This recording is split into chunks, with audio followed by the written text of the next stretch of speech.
అందరికీ నమస్కారం. ఈ మధ్యన అంటే గత 2 రోజులుగా అంటే నేను మీటింగ్ అయిన తర్వాత ఈ మీడియాలో అంటే ఎస్పెషల్లీ సోషల్ మీడియాలో కొన్ని విషపు సర్క్యులేషన్స్ ప్రచారం అవుతున్నాయి. అది చెప్పడం కూడా నాకు ఇష్టం లేదు. ఎవరైనా సరే అలాంటి విషపు సర్క్యులేషన్స్ కనుక ప్రచారంలో తీసుకొస్తే అది చాలా తప్పు. ఎందుకంటే అది జనసేన, బీజేపీ, టీడీపీ కూటమి యొక్క స్పిరిట్కి అది చాలా తప్పుడు సంకేతాలు ఇస్తుంది.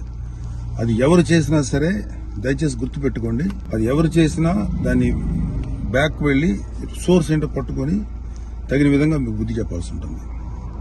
ఇది చాలా కష్టపడి పవన్ కళ్యాణ్ గారు, చంద్రబాబు నాయుడు గారు, అటు పక్కన మోడీ గారు, ఇటు పక్కన పురంధరేశ్వరి గారు బీజేపీ నుంచి కష్టపడి తయారు చేసిన ఒక అద్భుతమైనటువంటి కూటమి.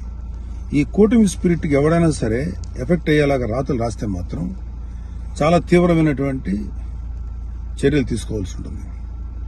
దయచేసి కూటమికి సంబంధించిన పార్టీలకు సంబంధించినటువంటి అందరి కార్యకర్తలకు రిక్వెస్ట్ ఏంటంటే ఇలాంటి విషపు రాతల్ని దయచేసి ఎవరు నమ్మకండి.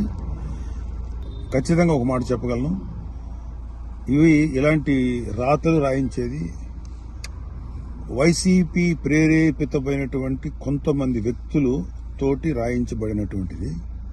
ఖచ్చితంగా ఈ సోర్స్ ఏంటో మేము కనుక్కోగలుగుతాం.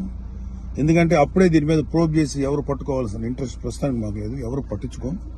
కానీ ఇలాంటి రాతలు కనుక ఇలా కంటిన్యూ చేస్తే మాత్రం చాలా తీవ్రంగా ఎఫెక్ట్ చేస్తాం. చాలా తీవ్రమైన చర్యలు తీసుకోకపోతే ఇప్పటికే సోషల్ మీడియాలో వాట్సాప్లో సర్క్యులేట్ అవుతుంది, నాకు కూడా వచ్చింది.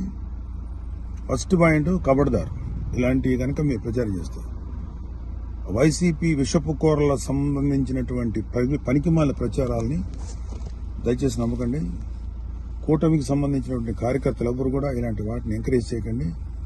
ఇంకొకరికి పంపించేటువంటి సర్క్యులేషన్లో చేసేటువంటి పనులు చేయకండి. ఎక్కడో అక్కడ కట్ చేయండి దీన్ని. కూటమి స్పిరిట్కి దెబ్బ. ఎందుకంటే ఈ కూటమి 3 నాయకుల కష్టంతో చేసినటువంటి ఒక కూటమి.